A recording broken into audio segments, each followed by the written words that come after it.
नमस्कार विद्यार्थी मित्रांनो. तर आजच्या या लेक्चरमध्ये आपण 10वीच्या सायन्स मधले काय टॉपिक्स आहेत आणि ते कशा पद्धतीने करायचे आहेत. आता बेसिकली काय झालंय की 10वीच्या एक्झामला आपल्याकडे फार कमी दिवस उरलेत, बरोबर.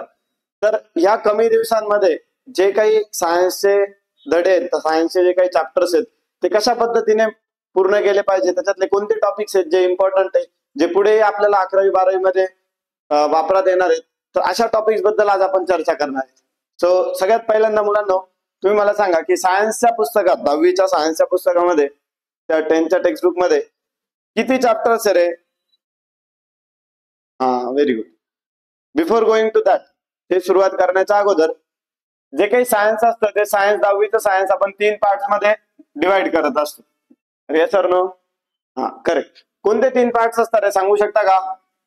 Very good. फिजिक्स असतं, केमिस्ट्री असतं, अजून व्हेरी गुड, तुमच्या आवडताना सगळ्यांना आवडणारं बायोलॉजी देखील त्याच्यामध्ये असतं. सो आजच्या या लेक्चर मध्ये आपण केमिस्ट्रीमध्ये काय काय असतं, 10वीला केमिस्ट्रीमध्ये कोणते चॅप्टर्स आहेत, कोणते चॅप्टर्स फिजिक्स मध्ये, कोणते चॅप्टर्स बायोलॉजी मध्ये, ते इन डिटेल मध्ये येणाऱ्या लेक्चर्स मध्ये आपण बघणारच आहोत. पण आजच्या लेक्चर मध्ये केमिस्ट्रीमध्ये असलेले टॉपिक्स बघणार. तर केमिस्ट्रीमध्ये कोणते टॉपिक्स आहेत सर, ते आम्हाला तर माहितच नाही. काळजी करू नका मित्रांनो, तुम्हाला तेही सांगतो, बरोबर. तर विद्यार्थी मित्रांनो, जे काही टॉपिक्स आहेत 10वीच्या सायन्सच्या टेक्स्टबुक मध्ये जे केमिस्ट्रीमध्ये येतात, त्याच्यामधला पहिला टॉपिक आहे periodic classification of element. Periodic classification of element, correct. Second chapter येतो केमिकल रिएक्शन अँड इक्वेशन्स, त्यालाच आपण बॅलन्सिंग ऑफ केमिकल इक्वेशनही म्हणतो, chemical reaction and equation. Third chapter येत असतो तुम्हा सर्वांचा आवडीचा, कोणता असतो रे? व्हेरी गुड, कोणता असतो? Metallurgy. And last which is your favourite chapter, carbon and it's compound. तर असे हे 4 टॉपिक्स आहेत जे आपल्याला 10वीच्या सायन्सच्या पुस्तकामध्ये केमिस्ट्रीमध्ये स्टडी करायचे, म्हणजे जे केमिस्ट्रीच्या डिव्हिजन मध्ये येतात. सो जर आता मी तुम्हाला विचारलं विद्यार्थ्यांनो की हे जे काही 4 टॉपिक्स आहेत, तर याच्यातला सगळ्यात सोपा टॉपिक कोणता रे? कोणता टॉपिक असतो सगळ्यात सोपा? Very good. सगळे काय सांगतील? Periodic classification. सर एकदम सिंपल टॉपिक आहे. पिरियोडिक ट्रेंड्स लक्षात ठेवायचे, त्या ट्रेंड्स कशा असतील, प्रॉपर्टीज कशा असतील, कशा पद्धतीने ते व्हॅरी होतात, या सगळ्या या चॅप्टर्स मध्ये आपल्याला स्टडी करायचं. तर तोही चॅप्टर आपण डिटेल मध्ये बघू. दुसरा असतो जो सोपा वाटणारा, केमिकल रिएक्शन अँड इक्वेशन. मुलांना त्याच्यामध्ये तुम्हाला याच्यात अडचण येत असेल की सर त्याचं नाव दिलेलं आहे कंपाऊंडचं, त्याचा फॉर्म्युला कसं लिहायचा, किंवा फॉर्म्युला दिलेला आहे त्याचं नाव कसं लिहायचं. तर या सगळ्या गोष्टी आपण इन डिटेल मध्ये शिकणारच आहोत, त्याच्यामध्ये काही टेन्शन घेऊ नका. जर विचारलं की ह्या 4 टॉपिक मध्ये मुलांना सगळ्यात अवघड टॉपिक कोणता आहे पूर्ण सायन्स मध्ये, तर बऱ्याचशा मुलांचा आन्सर असतं सर मेटलर्जीला पहिलाच नंबर दिला गेला पाहिजे. बरोबर आहे ना, की सर ते काय होतंय मेटलर्जी, एक्सट्रॅक्शन कशाचं करायचंय, कशातनं करायचंय, हे काय आमच्या डोक्यात जात नाही. आणि जर दुसरी रेटिंग द्यायची ठरली तर ती येत असते कार्बन अँड इट्स कंपाऊंड मध्ये. सिमिलरली जर फिजिक्सचा विचार केला तर तिथे रेटिंग येत असते पहिली ग्रॅव्हिटेशन. आणि बायोलॉजी मध्ये जर विचारलं तर इव्होल्युशन हा बऱ्याच मुलांना जरा डिफिकल्ट जातो. सो आपण तेही 1 बाय 1 बघू. पण आजच्या लेक्चर मध्ये आपण स्टडी करणार आहोत जो तुम्हाला अवघड वाटतो तो पहिले सोपा करून घेऊ, बरोबर ना. मेटलर्जी. तर मेटलर्जी मध्ये काय स्टडी करायचंय, ते कशा पद्धतीने करायचंय, कोणत्या टॉपिक्स वर क्वेश्चन जास्त येतात बोर्ड मध्ये, ते या लेक्चर मध्ये आपण डिटेल मध्ये बघणार आहोत. सो टॉपिकचे हेडिंग टाका मेटलर्जी.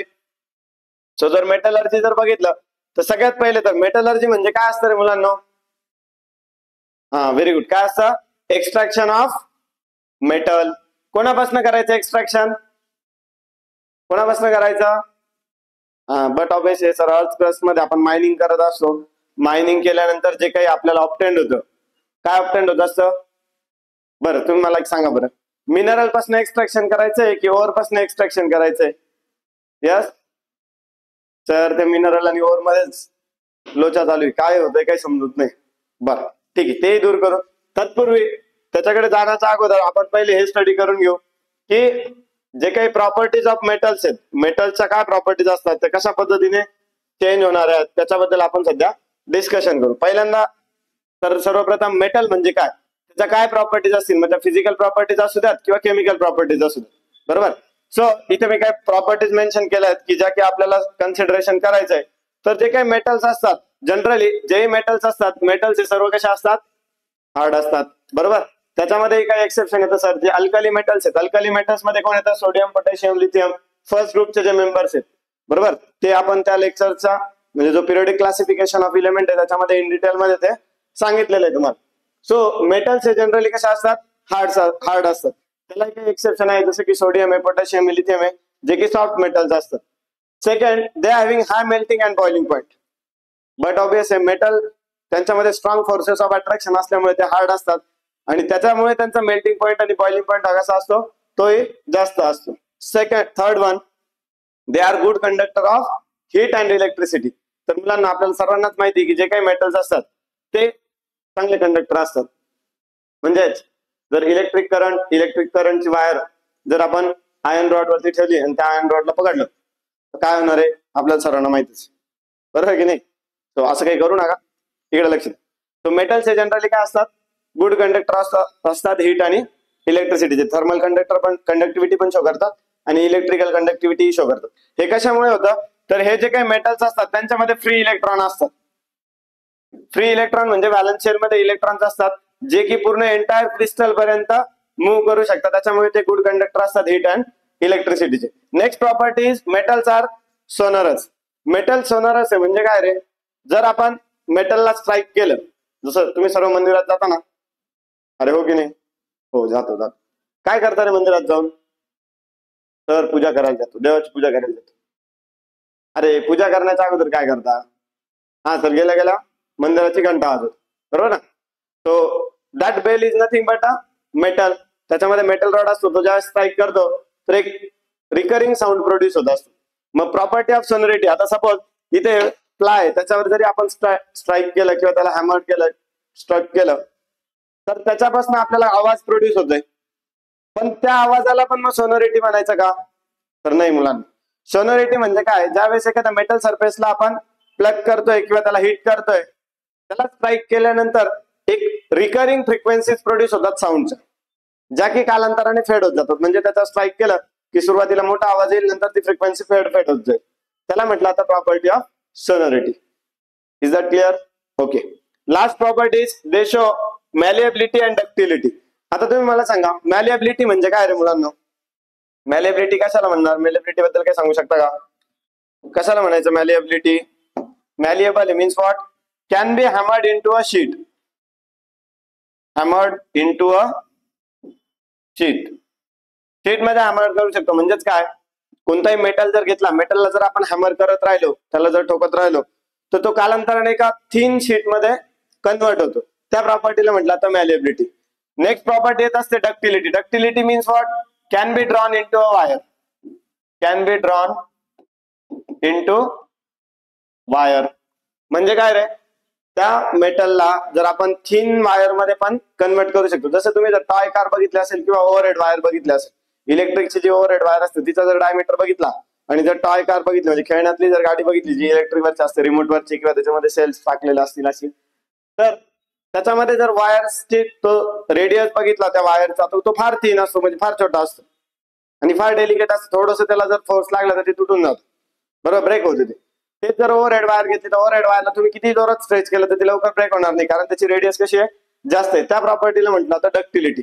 कुठल्याही मेटलला आपण थिनेस्ट टू थिनेस्ट वायर मध्ये कन्वर्ट करू शकतो, त्याची रेडियस फार कमी करू शकतो किंवा लार्ज रेडियस वाल्या वायर मध्ये पण त्याला कन्वर्ट करू शकतो. याला म्हटलं आता property of ductility. Is that clear? इथपर्यंत सर्वांना क्लिअर झालंय? नाऊ आता जो मुद्दा येतो आपला मेटलर्जी. मेटलर्जी ज्या वेळेस वर्ड आपल्याला ऐकायला मिळतो, मेटलर्जी म्हणजेच काय रे मुलांनो, हा व्हेरी गुड. काय असतं मेटलर्जी म्हणजेच, मेटलर्जी करायचं म्हणजे काय करायचं असतं रे, एक्सट्रॅक्शन ऑफ मेटल. जे सुरुवातीलाच आपण लेक्चरच्या सुरुवातीलाच बोलायला लागलो की metallurgy means what, extraction of metal. मेटलचं काय करायचं आपल्याला, एक्सट्रॅक्शन करायचंय. मग जर मेटलला आपल्याला एक्सट्रॅक्ट करायचं असेल तर ते कोणापासून करावं लागणार आहे, व्हेरी गुड. त्याच्यामध्ये आता दोन टर्म्स येतील, एक येईल मिनरल, एक येईल ओर, बरोबर. मिनरल आणि ओर. जिथे जिथे मेटलर्जी हा वर्ड युज केला जातो तिथे तिथे सायमल्टेनियसली दोन वर्ड पॅरलली तिथे पुट फोर्थ होतात, ओर आणि मिनरल. Is that clear? मग मेटलर्जी म्हणजे काय, तर extraction of metal from its or. मग आता ओर कशाला म्हणणार, मिनरल कशाला म्हणणार, ते आपण डिटेलिंग मध्ये स्टडी करू. तत्पूर्वी मायनिंग एक प्रोसिजर असते मेटलर्जी मध्ये जी की इम्पॉर्टंट असते. मग मायनिंग म्हणजे काय, मायनिंग कशाला म्हणायचं? तो mining means the process of extraction of metal ore. आता बघा इथे ओर वर्ड यूज करतोय. This is the process of extraction of metal ore from earth crust. Earth crust मध्ये बघा तुम्ही एक बेसिक आताचा ट्रेंडिंग मूवी होता 1-1.5-2 वर्षापूर्वीचा, तो तुम्ही सर्वांनी बघितला असेल. त्या मूवीला पॅरलली कन्सिडर करायचंय हा चॅप्टर स्टडी करत असताना. कधीपर्यंत? हिरोईनची एंट्री होईपर्यंत. एंट्री होऊ द्यायची नाही. तिची एंट्री झाली तर इकडे आपलं मेटलर्जीचा गेम, बरोबर. सो जर तुम्ही KGF पिक्चर बघितला असेल तर तिथे बघा कसली मायनिंग होत होती रे मुलांना. हा, व्हेरी गुड व्हेरी गुड. कसली मायनिंग होत होती? गोल्डची, बरोबर. Gold is a metal. So तिथे काय करत होते ते सर्वात प्रथम की सगळ्या लोकांना घेऊन जात होते आणि माइन्स मध्ये घेऊन जात होते, बरोबर. कारण तिथे काय करावं लागत, मायनिंग करावं लागत. मग बघा मायनिंग म्हणजेच काय की कोणत्याही मेटलची ओर अर्थ क्रस्ट मधनं ऑब्टेन करणं. मग त्याच्यासाठी आपल्याला खोदकाम करावं लागेल, मायनिंग करावी लागेल. त्या प्रोसिजरला म्हटलं आता मायनिंग. मग मायनिंग केल्यानंतर मिनरल मिळेल की ओर मिळेल? काय मिळेल रे मुलांनो? बघा आता तुमचं मिनरल आणि ओरचं पण कन्फ्युजन आपण दूर करू. सगळ्यात पहिल्यांदा मेटलर्जी ज्यावेळेस आपण स्टडी करत असतो त्यावेळेस 2 टर्म्स पॅरलली यूज होतात. एक असतं मिनरल, दुसरं असतं ओर. फर्स्ट ऑफ ऑल आपण त्यांच्या डेफिनेशन्स बघू. Mineral is a naturally occurring inorganic solid with definite chemical composition. Mineral काय आहे की नॅचरली ऑकरिंग इनऑर्गॅनिक सॉलिड आहे ज्याच्यामध्ये केमिकल कंपोजिशन हे काय असणार आहे? डेफिनाइट असणार आहे. आणि त्याचं स्ट्रक्चर कसं असणार आहे? क्रिस्टलाइन स्ट्रक्चर असणार आहे. इन डिटेल मध्ये फर्दर क्लासेस मध्ये आपण स्टडी करू की सॉलिड 2 टाइप्स मध्ये आपण कॅटेगराइज करत असतो, क्रिस्टलाइन सॉलिड आणि अमॉर्फस सॉलिड. सो हे जे काही मिनरल आपण ऑब्टेन करणार आहे ते कसे असणार आहे? क्रिस्टलाइन नेचर मध्ये असणार. इथपर्यंत क्लिअर झाला मुद्दा. नाव ओर आहे. ओर कशाला म्हणणार? The mineral from which metal can be extracted profitably. असे मिनरल ज्याच्यापासून मेटल आपण प्रॉफिटेबली एक्सट्रॅक्ट करू शकतो त्याला म्हटलं जाईल ओर. आता हे जे काय एक्सप्लेन केलं किंवा डेफिनेशन दिली ते काय एक्झाम्पलच्या फॉर्म मध्ये आपण एक्सप्लेन करू. ओके, डेफिनेशन पण तुम्हाला दिसेल अशा फॉर्म मध्ये ठेवतो मी, त्याला जरा आपण मिनिमाइज करू. ओके, हा डेफिनेशन पण दिसते तुम्हाला. बरं, एक ऍक्टिव्हिटी घेतली आपण, 3 ग्रुप्स डिवाइड केले, ए ग्रुप, बी ग्रुप आणि सी ग्रुप. आतापर्यंतच्या जेव्हापासून आपण लेक्चर स्टार्ट केलं त्याच्यापासून तुम्हाला 2 गोष्टी समजल्या. मेटलर्जी म्हणजे काय? काय असतं मेटलर्जी? म्हणजे एक्सट्रॅक्शन ऑफ मेटल. मग मेटलचं एक्सट्रॅक्शन कोणापासून करणार आहे? तर त्याच्या ओर पासून करणार आहे. ओर कशाला म्हणायचं ते आता थोड्या वेळात जरा क्लिअर होईल.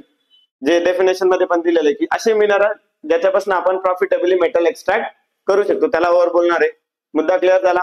नाव आपण एक ऍक्टिव्हिटी घेतोय ज्याच्यामध्ये आतापर्यंत आपल्याला हा टॉपिक पण क्लिअर झालाय की जर कोणत्याही मेटलचं जर एक्सट्रॅक्शन करायचं असेल तर त्याच्यासाठी बट ऑब्वियस आपल्याला मायनिंग करावी लागणार आहे. अरे येस ऑर नो? बरोबर.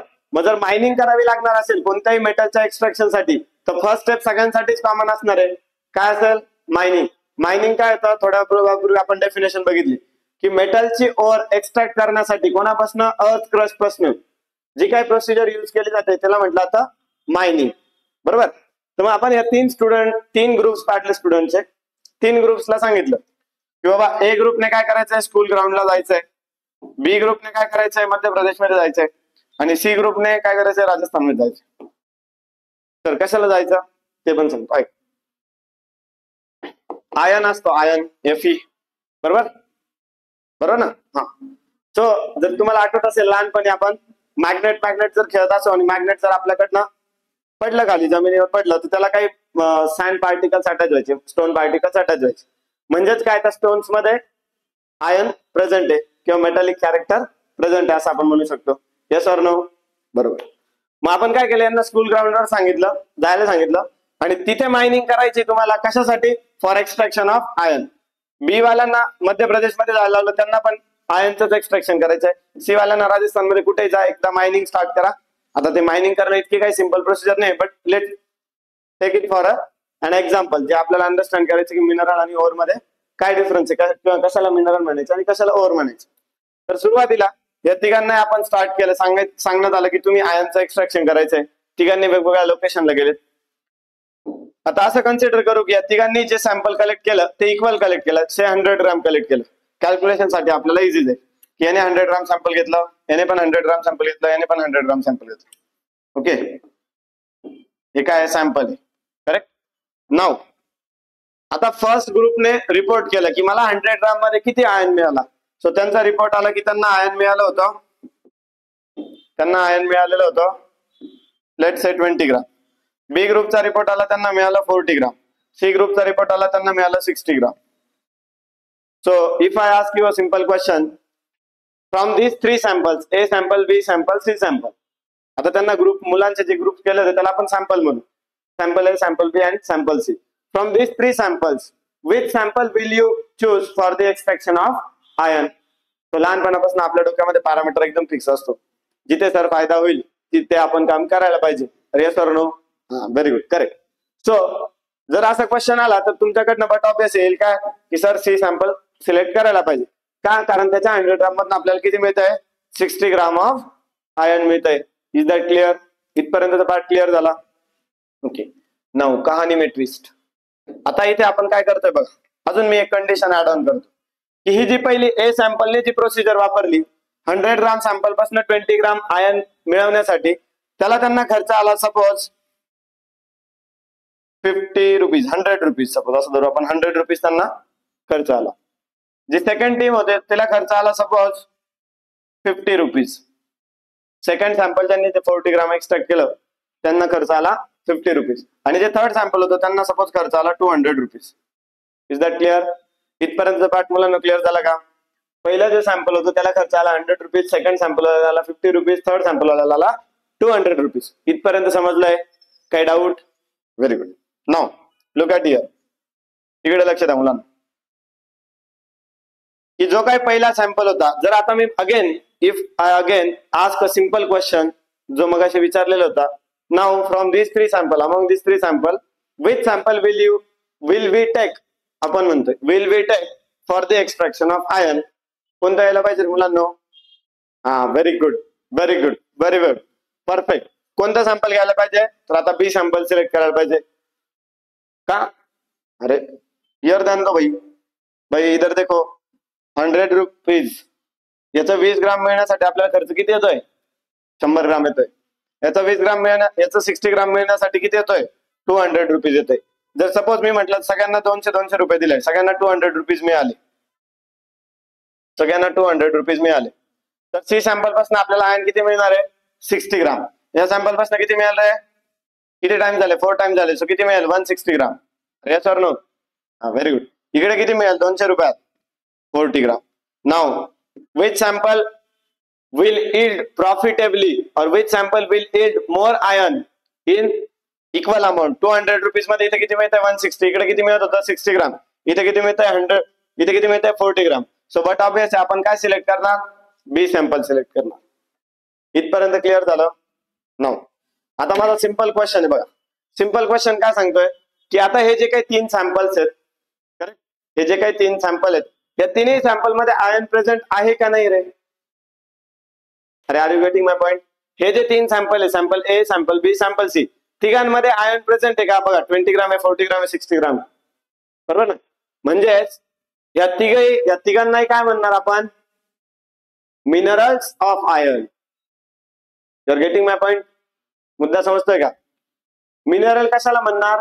तर असे सगळे सबस्टन्सेस ज्याच्यामध्ये त्या पर्टिक्युलर मेटलचे काहीतरी प्रमाणात कंपोजिशन आहे, काहीतरी पर्सेंटेज त्याच्यामध्ये आहेत, ज्याला आपण म्हणू शकतो की the substance which contain somewhat percentage of that particular metal atom, that substance is called as mineral of that metal.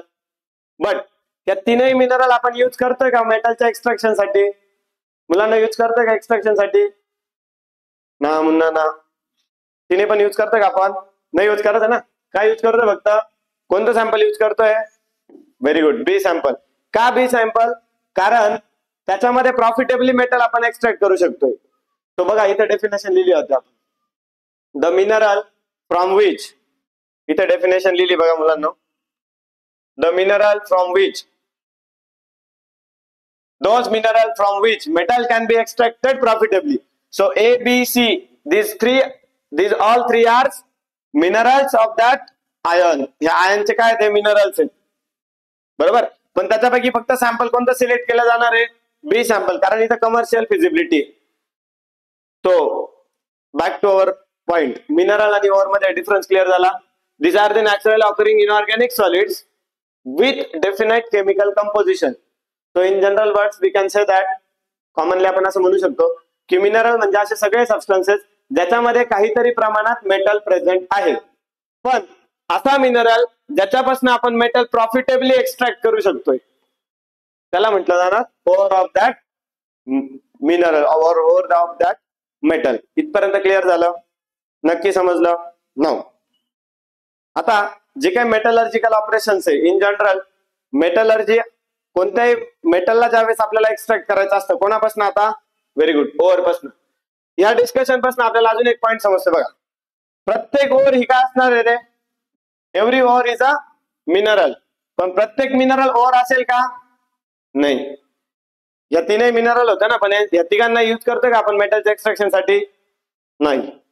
So all minerals are ore but all ores are not mineral. Are you getting my point? सगळ्या ores ह्या minerals असतील पण सगळे mineral ह्या or असणार आहे का? नाही. मुद्दा समजतं का? लास्ट स्टेटमेंट माझ्या होते ट्विस्ट झालं होतं. काय होतं? सगळे ओर हे मिनरल आहेत पण सगळे मिनरल्स ह्या ओर नाहीयेत. All ores are mineral but all minerals are not ores. इथपर्यंत पॉईंट क्लिअर झाला.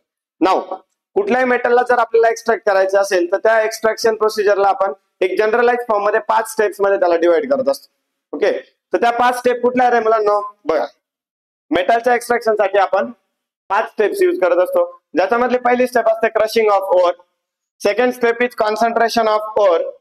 Third step is formation of metal oxide.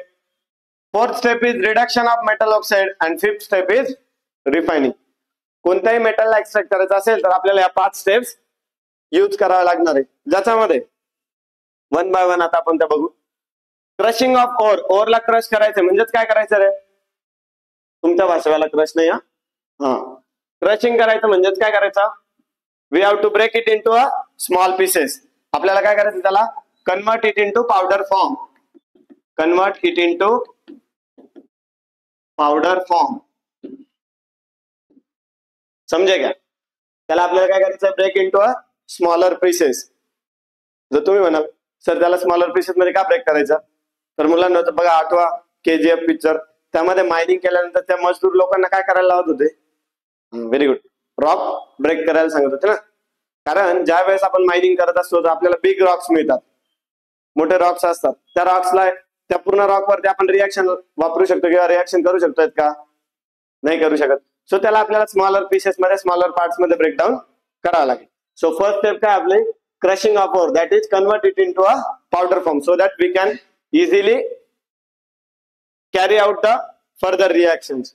Now second step is concentration of ore. ओरचं कॉन्सन्ट्रेशन करायचं म्हणजे काय करायचं की ज्या इम्प्युरिटी पार्टिकल आहेत याला आपण म्हणू शकतो प्रिलिमिनरी स्कॅनिंग आहे. प्रिलिमिनरी स्कॅनिंग म्हणजे काय? जसं आता बघा 11वी 12वी नंतर जेई मेन्स आणि जेई ऍडव्हान्सचा पेपर असतो. जेई मेन्सचा पेपर सर्वांनाच देता येतो ज्यांचा 12वी मध्ये PCM ग्रुप होता, पण ऍडव्हान्सचा पेपर सगळ्यांना देता येतो का? नाही. जे मेन्स मधनं सिलेक्ट होतील त्यांनाच देऊ शकतो. तसं इथे प्रिलिमिनरी स्कॅनिंग टेक्निक आहे ज्याच्यामध्ये ज्या इम्प्युरिटी पार्टिकल्स आहेत त्याला आपण सेपरेट आउट करतोय. मग concentration of or can be done by 4 ways.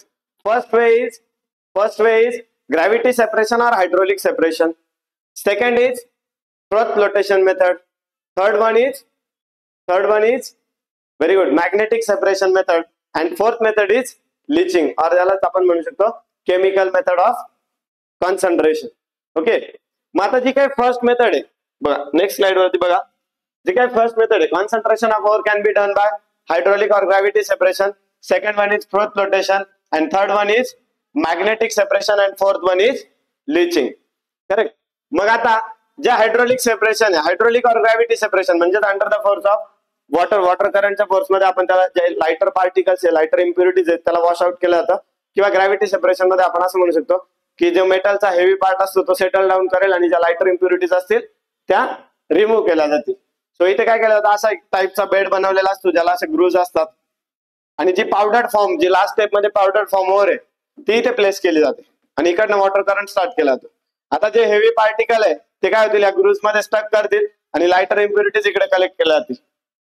म्हणजे एक प्रिलिमिनरी स्कॅनिंग, त्याच्यामध्ये आपण ग्रॅव्हिटी सेपरेशन किंवा hydraulic separation under the influence of gravitational force किंवा वॉटर करंटच्या फ्लो मध्ये काय होणार आहे, ज्या लाइटर इम्प्युरिटीज आहेत त्या वॉश आउट होतील. इथपर्यंत क्लिअर झालं. Now second method is froth flotation method. आता फ्रोथ फ्लोटेशन मेथड मध्ये काय केलं जातं, काही केमिकल्स यूज केले जातात, जसं आपल्या टेक्स्टबुक मध्ये एक्झाम्पल दिलेले आहे. तर काही केमिकल्स असं याच्यासाठी म्हणते की आपण हे जनरल मेथड बघतोय, कोणत्या एका स्पेसिफिक मेटलच्या एक्सट्रॅक्शन साठी बघत नाहीये. मग काही केमिकल म्हणजे जसं की आपल्या टेक्स्टबुक मध्ये दिलेले पाईन ऑइल यूज केलं जातं, बरोबर. पाईन ऑइल यूज केल्यानंतर असं मोठा एक टँक असतो, त्या टँक मध्ये ही पावडर ओर टाकली जाते आणि त्याच्यामध्ये पाईन ऑइल पण ऍड केलेला असेल. आणि मोठे स्टरर असतात, स्टरर म्हणजे एजिटेटर किंवा ज्याला स्टरर म्हटलं जातं, त्याला स्ट्रॉंग रोटेशन मध्ये फोर्स मध्ये त्याला स्टर केलं जातं. स्टर केल्यानंतर आता बट ऑब्वियस आहे मेटल पार्ट आहे तो हेवी आहे, तो बॉटमला सेटल होईल आणि सरफेस वरती जी लाइटर इम्प्युरिटी आहे ती कलेक्ट होईल इन द फॉर्म ऑफ, कशाच्या फॉर्म मध्ये, फ्रोथच्या फॉर्म मध्ये. बघा कपडे धुण्यासाठी आपण डिटर्जंट पावडर ऍड करत असतो. डिटर्जंट पावडर जर कपडे त्याच्यात टाकलेले नसेल, फक्त पाण्यामध्ये डिटर्जंट पावडर टाकली तर व्हाईट कलरचा फोम तयार होतो. तेच जर आपण ग्राउंडवर घेऊन आलेला असेल आणि आपली ट्रॅक पॅन्ट असेल किंवा पीटी किट असेल, ते जर आपण त्याच्यामध्ये टाकलं ग्राउंडवर आल्यानंतर, तर पूर्ण तो जो काही फॉर्म तयार होणार आहे तो ब्राउनिश कलरचा तयार होतो, बरोबर. ते डिपेंड करेल, कशावर डिपेंड करेल की तुम्ही ग्राउंडवर किती चांगल्या पद्धतीने खेळून आलाय, बरोबर ना. त्याच्यावरती ते डिपेंड करणार की कशा पद्धतीने तो फॉर्म तयार होणार.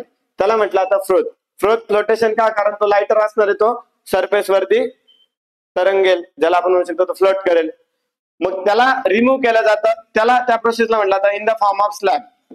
त्याला स्लॅगच्या फॉर्मॅटमध्ये आपण सेपरेट आउट इझिली करू शकतो, जेणेकरून जे मेटल पार्ट आहे तो बॉटमला सेटल झालेला आहे. इथपर्यंत क्लिअर झालं. नेक्स्ट मेथड आहे मॅग्नेटिक सेपरेशन. आता मॅग्नेटिक सेपरेशन मध्ये काय केलं जातं, दोन मॅग्नेटिक ड्रम्स असतात ज्याला आपण मॅग्नेटिक रोलर म्हणतो, त्याच्यावर असा कन्व्हेअर बेल्ट यूज केलेला असतो. आता ही मेथड जनरली काय साठी वापरतात की जी पावडर फॉर्म वाली ओर आहे ती याच्यावरती प्लेस केली जाते, करेक्ट. मग ती पावडर ज्यावेळेस मॅग्नेटिक रोलर मूव्ह व्हायला लागतात तर याच्यापासून ज्या नॉन मॅग्नेटिक इम्प्युरिटीज आहेत त्या इकडे कलेक्ट होतात, non magnetic impurities. So magnetic separation method is usually done to separate magnetic and non magnetic impurities. याच्यापासून आपण काय करत असतो, मॅग्नेटिक इम्प्युरिटीज आणि non magnetic impurities generally separate करत असतो. इथपर्यंतचा मुद्दा समजला का मुलांना. मॅग्नेटिक आणि नॉन मॅग्नेटिक इम्प्युरिटी म्हणजे मेटल, माझा त्याच्यामध्ये मेटल जर आयनचं एक्सट्रॅक्शन करतात, आयन सोबत झिंक पण असू शकतो, कोबाल्ट पण असू शकतो, निकेल पण असू शकतो, बरोबर. सगळेच मेटल्स येऊ शकतात जे की मॅग्नेटला स्टिक होणार आहे. पण जे नॉन मॅग्नेटिक मटेरियल आहे, सँड पार्टिकल्स असतील, डस्ट पार्टिकल असतील, ते सगळे इकडे जमा होतील, जे नॉन मॅग्नेटिक पार्ट आहे. इथपर्यंत पार्ट क्लिअर झाला. नाउ नेक्स्ट मेथड येत असते लिचिंग. ओके, तर आत्ताच्या लेक्चर मध्ये आपण काय काय स्टडी केलं ते पहिल्यापासून सांग. Metallurgy means what, extraction of metal from its or. त्यानंतर आपण बघितलं मायनिंग. मायनिंग म्हणजे काय, जी काही मेटलची ओर आहे तिला एक्सट्रॅक्ट करण्यासाठी अर्थ क्रस्ट मधून आपण जी काही एक्सट्रॅक्शन प्रोसिजर वापरतो तिला म्हटलं आता मायनिंग. त्यानंतर आपण बघितलं मेटलच्या प्रॉपर्टीज, की मेटल हार्ड असतो, high melting point, boiling point असतो, they show property of sonority, they show ductility and malleability, हे सगळे डिस्कस केले. त्यानंतर आपण बघितलं मिनरल कशाला म्हणायचं आणि ओर कशाला म्हणायचं, बरोबर. मिनरल म्हणजे काय, की असे सगळे सबस्टन्सेस ज्याच्यामध्ये मेटल काहीतरी प्रमाणात, काहीतरी पर्सेंटेज कंपोजिशन आहे. ओर म्हणजे काय, असं मिनरल ज्याच्यापासून आपण प्रॉफिटेबली मेटल एक्सट्रॅक्ट करू शकतो. So from this statement we are going to know that, की आपल्याला याच्यापासून हे समजतंय की एव्हरी ओर किंवा all ores are minerals, but every mineral is not ore. प्रत्येक मिनरल पासून आपण प्रॉफिटेबली एक्सट्रॅक्शन करतोय का, नाही करत, बरोबर. त्यानंतर आपण सांगितलं की कुठल्याही मेटलला जर जनरली आपल्याला सेपरेट आउट करायचं असेल तर 5 स्टेप्स यूज करायचे आहेत. ज्याच्यापैकी पहिली स्टेप काय आहे मुलांना, काय स्टेप पहिली, very good, crushing of or. Second step काय आहे, concentration of or. Third one is formation of metal oxide. बघा इथे लिहिलेलं बघा आपण. Third step is formation of metal oxide. Fourth one is reduction of that metal oxide and fifth step is refining. ज्यापैकी crushing of or म्हणजेच काय, convert it into a smaller pieces or powder form मध्ये आपल्याला त्या Orla convert करायचंय. Second method काय, की concentration करायचंय, ओरचं कॉन्सन्ट्रेशन करायचं म्हणजे मेटल पार्ट जमवायचा, त्याच्यामध्ये ज्या नॉन मॅग्नेटिक इम्प्युरिटीज आहेत किंवा इम्प्युरिटी पार्ट आहे त्याला रिमूव्ह करायचं. त्याच्यासाठी आपल्याकडे 4 स्टेप्स आहेत. पहिली हायड्रोलिक सेपरेशन और ग्रॅव्हिटी सेपरेशन, सेकंड आहे froth flotation, third one is magnetic separation and fourth method is leaching. याच्यापैकी आपण 3 मेथड्स बघितल्या मुलांना. कोणत्या कोणत्या? ग्रॅव्हिटी सेपरेशन और हायड्रोलिक फ्लोटेशन, ज्याच्यामध्ये पाइन ऑइलचा यूज केला होता. And third method is magnetic separation, जी जनरली यूज केली जाते मॅग्नेटिक आणि नॉन मॅग्नेटिक इम्प्युरिटीज रिमूव्ह करण्यासाठी, सेपरेट करण्यासाठी. इथपर्यंत मुद्दा समजलाय. तर नेक्स्ट लेक्चर मध्ये, नेक्स्ट व्हिडिओ मध्ये लिचिंग कॉन्सन्ट्रेशन वाला जो लास्टचा पार्ट राहिलेला आहे लिचिंग, तो घेतला जाईल. त्याच्यानंतर फॉर्मेशन ऑफ मेटल ऑक्साईड, ज्याच्यामध्ये रोस्टिंग आणि कॅल्सिनेशन बघायचंय. त्यानंतर reduction of that metal oxide, तर काही रिड्युसिंग एजंट्स यूज करून त्या मेटल ऑक्साईडला रिड्यूस करावं लागेल to get a pure metal. आणि त्याच्यानंतर लास्टला रिफायनिंग करावं लागेल, ज्याच्यापासून आपण high purity of metal use करू शकतो. सो त्या व्हिडिओ पर्यंत, नेक्स्ट लेक्चर पर्यंत, आजपर्यंत जो टॉपिक झालेला आहे, जो पार्ट झालेला आहे, तो तुम्ही रिवाइज करा प्रॉपरली. काही डाऊट्स असतील तर नेक्स्ट लेक्चर मध्ये आपण ते पहिले सॉल्व्ह आउट करू आणि मग पुढच्या पार्टला सुरुवात करू. Okay, thank you, all the best.